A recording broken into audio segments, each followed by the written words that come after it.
Anda pasti pernah kan ngerasain ini, punya niat yang benar-benar tulus, mungkin mau mulai rutin sholat tahajud, atau bertekad nyelesain proyek pribadi, atau sesederhana mau baca buku yang udah lama banget numpuk di meja.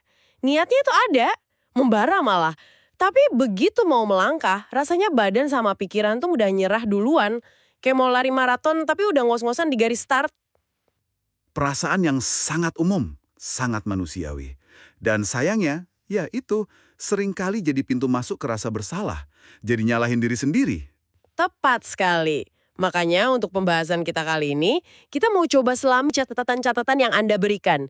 Kita mau pecahkan misteri kelelahan hantu ini. Dari mana sih sebenarnya datangnya rasa lelah itu, bahkan sebelum kita benar-benar mulai sesuatu? Pertanyaan yang krusial banget. Dan dari sumber-sumber yang Anda bagikan, kita bisa petakan jawabannya. Kita akan mulai dengan identifikasi 3 tersangka utama di balik kelelahan ini. Lalu kita akan masuk ke sebuah pergeseran cara pandang yang fundamental tentang apa sebenarnya arti rasa lelah itu, dan kita tutup dengan sebuah solusi yang mungkin kedengarannya agak melawan arus di zaman sekarang. 3 tersangka ya? Oke. Dari catatan Anda ada capek kerja, capek mikir, dan nah yang ketiga ini nih, capek karena terus berjanji pada diri sendiri. Yang 2 pertama rasanya udah jadi makanan sehari-hari ya, tapi yang ketiga ini yang rasanya paling, paling nusuk gitu. Mungkin kita bisa bedah dari yang paling dasar dulu. Tentu, ketiganya ini bukan terpisah, tapi sebuah lingkaran setan yang saling nguatin satu sama lain. Pondasinya itu lelah fisik. Energi fisik kita kan terbatas ya. Kelelahan dari aktivitas harian, kerja di kantor, hadapin macet di jalan, ngurus rumah tangga, itu semua nguras daya kita yang paling dasar. Ini kelelahan yang paling gampang kita kenali. Dan biasanya kalau badan udah capek, pikiran jadi ikut-ikutan keruh ya. Susah banget rasanya buat mikir jernih atau positif pas energi fisik kita lagi di titik nol. Persis. Nah, itulah tersangka kedua. Lelah pikiran atau kognitif. Saat badan udah terlalu capek, otak kita nggak bisa fungsi optimal. Masalah kecil jadi kelihatan kayak gunung, kita mulai cemas soal besok, mikirin semua yang belum beres. Dan akibatnya, kualitas tidur kita nurun. Kurang tidur ini kan terus memperparah lelah fisik besoknya. Lingkarannya muter di situ aja. Tapi, ada satu lapisan lagi yang bikin semuanya jauh lebih berat. Nah ini dia, tersangka ketiga. Lelah karena janji pada diri sendiri yang terus diingkari. Dari ketiganya yang terakhir ini rasanya paling personal ya. Lelah fisik bisa diobati dengan tidur. Lelah pikiran mungkin dengan ya meditasi. Tapi lelah karena ngecewain diri sendiri. Itu rasanya lebih dalam. Kenapa efeknya bisa nguras energi banget? Karena ini nyerangnya ke inti emosional kita. Sumber Anda ngejelasin ini dengan konsep yang kuat banget. Defisit emosional. Coba bayangin gini deh. Setiap janji yang Anda buat ke diri sendiri, besok olahraga, nanti malam baca buku, itu tuh sebuah investasi harapan. Anda naruh sedikit energi emosional di situ. Kayak nabung di bank emosi. Wow, defisit emosional. Istilah itu nusuk banget karena nyata ya rasanya. Jadi tiap janji yang kita ingkari itu bukan cuma sekedar lupa, tapi kita sebenarnya lagi ngutang ke diri sendiri secara emosional.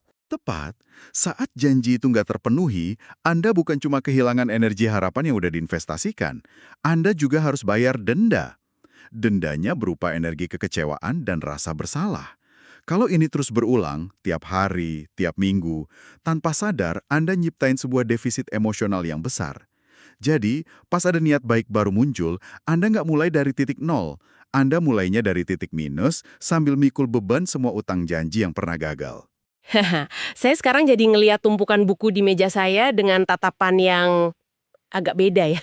Ternyata itu bukan cuma tumpukan kertas, tapi bisa jadi monumen kegagalan-kegagalan kecil kayak yang digambarin di catatan Anda. Ini bikin kita nanya lebih dalam lagi, kenapa proses ini bisa nguras energi banget?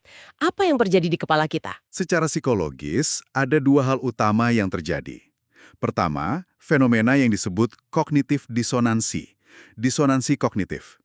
Jadi, pas kita janji, besok pagi aku akan lari, kita nyiptain sebuah versi diri ideal.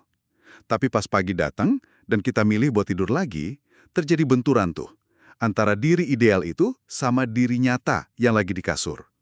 Otak kita harus kerja keras buat nyari pembenaran. Badanku capek.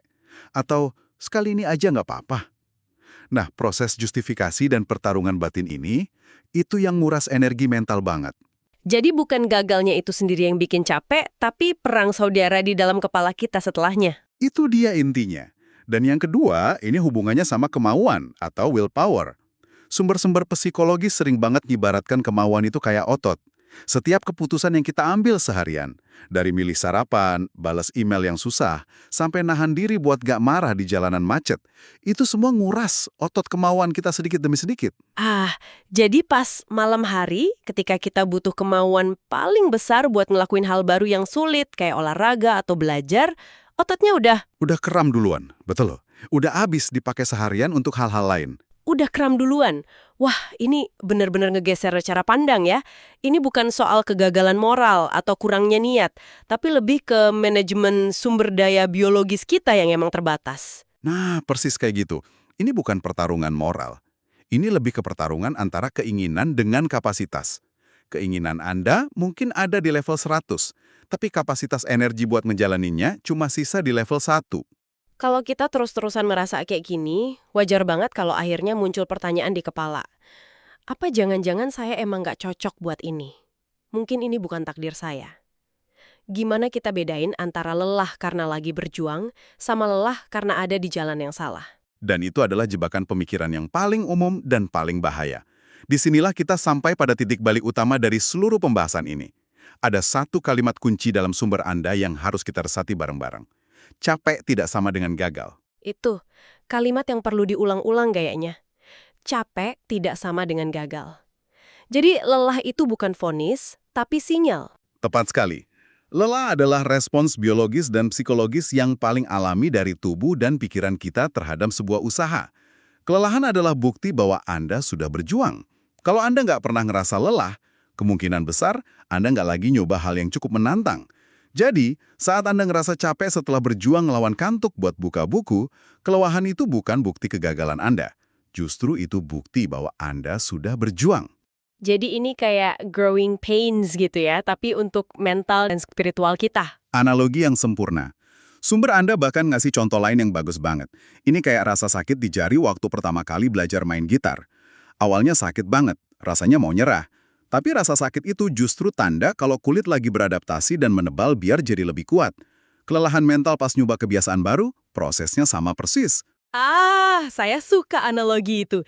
Jadi rasa lelah mental ini sebenarnya adalah kapalan versi pikiran kita, tanda bahwa kita lagi ngebangun kekuatan baru. Betul. Dan ini bawa kita ke gagasan kedua yang lebih dalam lagi. Capek bisa jadi tanda lagi naik level. Sama kayak otot fisik yang harus sakit dulu biar tumbuh lebih kuat, otot mental dan spiritual kita juga gitu. Pertumbuhan sejati itu terjadi di titik ketidaknyamanan. Rasa lelah yang Anda rasain pas ngelawan kantuk atau nyoba buat fokus adalah kwitansi. Kwitansi yang buktiin Anda udah bayar harga untuk sebuah pertumbuhan. Kalau Anda nggak pernah ngerasa lelah, ada kemungkinan Anda cuma muter-muter di dalam zona nyaman Anda. Ini bener-bener ngubah cara pandang sih. Rasa lelah yang selama ini kita anggap musuh yang harus dikalahin, ternyata bisa kita lihat sebagai teman seperjuangan yang nandain kita ada di jalur yang benar. Dan ini nyambung banget secara mendalam dengan makna spiritual yang juga disinggung di catatan Anda. Gagasannya adalah Tuhan itu nggak cuma lihat hasil akhir yang sempurna. Yang paling berharga justru usahanya, proses perjuangannya. Perjuangan ngelawan lelah itu sendiri adalah ibadahnya. Jadi, bahkan di saat Anda ngerasa kalah sama rasa kantuk, usaha Anda buat ngelawan itu udah dicatat sebagai sebuah kebaikan. Fokusnya geser dari apakah sholatku khusyuk, jadi apakah aku sudah berjuang untuk sholat hari ini. Kesadaran itu bisa ngangkat beban yang berat banget. Oke, jadi kalau lelah itu bukan musuh, melainkan penanda kemajuan, lalu apa yang harus kita lakuin saat kita benar-benar ada di tembok kelelahan itu? Rasanya insting kita selalu bilang cari motivasi lagi, paksa lebih keras. Tapi catatan Anda justru nyaranin hal sebaliknya. Betul, disinilah solusi yang melawan arusnya muncul. Kalimat penutup di sumber Anda itu bijak banget. Mungkin yang kita butuhin bukan motivasi, tapi izin buat pelan. Di dunia yang terobsesi sama produktivitas dan hustle culture, nyaranin buat pelan itu kedengerannya kayak sebuah tindakan pemberontakan. Bener, Kita selalu disuruh nonton video motivasi, masang kutipan inspiratif, terus maju, jangan kasih kendor. Apa makna sebenarnya di balik izin untuk pelan ini? Kenapa itu bisa lebih kuat dari motivasi? Kalau kita bedah, motivasi yang sering kita cari itu bentuknya kayak cambuk. Dorongan yang bilang, ayo, kamu pasti bisa, jangan malas. Saat baterai energi kita penuh, cambuk ini mungkin efektif. Tapi pas baterai kita udah kritis, motivasi justru bisa nambah tekanan dan rasa bersalah. Ini kayak ngeriakin orang yang kakinya terkilir buat lari lebih cepat. Hasilnya bukan kemajuan, tapi cedera yang lebih parah. Lalu apa alternatifnya? Alternatifnya, yaitu izin untuk pelan. Ini adalah sebuah tindakan welas asih pada diri sendiri, atau self-compassion. Ini kayak berhenti sejenak di pos istirahat pas lagi ndaki gunung. Tujuannya bukan buat berhenti ndaki selamanya, tapi justru buat ngisi ulang tenaga biar bisa lanjutin perjalanan. Kuncinya adalah istirahat yang disengaja dan tanpa rasa bersalah. Nah, ini dia pertanyaan praktisnya. Garis batasnya tipis banget ya antara memberi izin untuk pelan dengan sekedar nyari-nyari pembenaran buat males. Gimana cara kita bedainnya? Pertanyaan yang sangat valid, dan ngebedainnya itu sebuah keterampilan yang perlu dilatih. Sumber Anda ngasih beberapa panduan praktis. Pertama, cek niat Anda. Apakah tujuan istirahat ini untuk pemulihan biar bisa lanjut lagi, atau untuk penghindaran total? Pemulihan biasanya punya batas waktu. Misalnya, saya akan istirahat total selama 30 menit, setelah itu saya akan coba lagi walau cuma 5 menit. Kemalasan biasanya nggak punya batas, cuma nunda tanpa akhir. Jadi ada batasan yang jelas dan niat buat kembali nyoba. Kedua, dengerin sinyal tubuh, bukan cuma keinginan pikiran buat menghindar. Tubuh yang benar-benar lelah bakal merasa lega dan pulih saat istirahat. Sementara itu, pikiran yang males seringkali malah ngerasa gelisah pas istirahat. Karena jauh di lubuk hati kita, tahu kita cuma lagi menghindar. Kuncinya adalah kejujuran radikal sama diri sendiri. Dari janji-janji yang kita ingkari pada diri sendiri. Benar.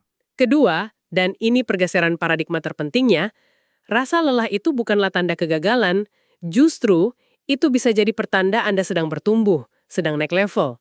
Perjuangan Anda melawan rasa lelah itu sendiri adalah sebuah proses yang sangat bernilai. Tepat sekali. Dan terakhir, solusi buat ngadepin tembok kelelahan ini mungkin bukan dengan nyari cambuk motivasi yang lebih keras, tapi dengan ngasih diri kita sendiri sebuah hadiah yang paling langka di zaman sekarang, izin untuk melambat dan beristirahat secara sadar tanpa rasa bersalah. Tepat. Dan kalau kita tarik benang merahnya, ketiga poin itu sebenarnya ngajarin kita satu hal. Menjadi manajer energi yang baik untuk diri sendiri. Mengenali kapan harus ngegas dan kapan harus ngerem, itu inti dari pertumbuhan yang berkelanjutan, baik secara personal maupun spiritual. Ini bukan lari sprint, ini maraton seumur hidup. Itu penutup yang sangat kuat. Dan seperti biasa, kami ingin meninggalkan Anda dengan satu pemikiran untuk direnungkan secara pribadi. Setelah kita bahas bahwa memberi izin untuk pelan bisa jadi lebih kuat dari sekedar motivasi, ada satu pertanyaan lanjutan untuk Anda. Jika hari ini Anda benar-benar tulus memberikan diri Anda izin tersebut, bentuk pelan seperti apa yang paling Anda butuhkan saat ini? Apakah itu tidur siang 15 menit tanpa rasa bersalah? Apakah itu mencoret atau hal dari daftar tugas Anda yang sebenarnya nggak terlalu penting? Atau mungkin sesederhana menarik napas dalam-dalam, meletakkan semua ekspektasi dan berkata pada diri sendiri, hari ini sudah cukup, kita coba lagi besok. Apapun jawabannya, semoga Anda bisa memberikannya pada diri Anda sendiri hari ini.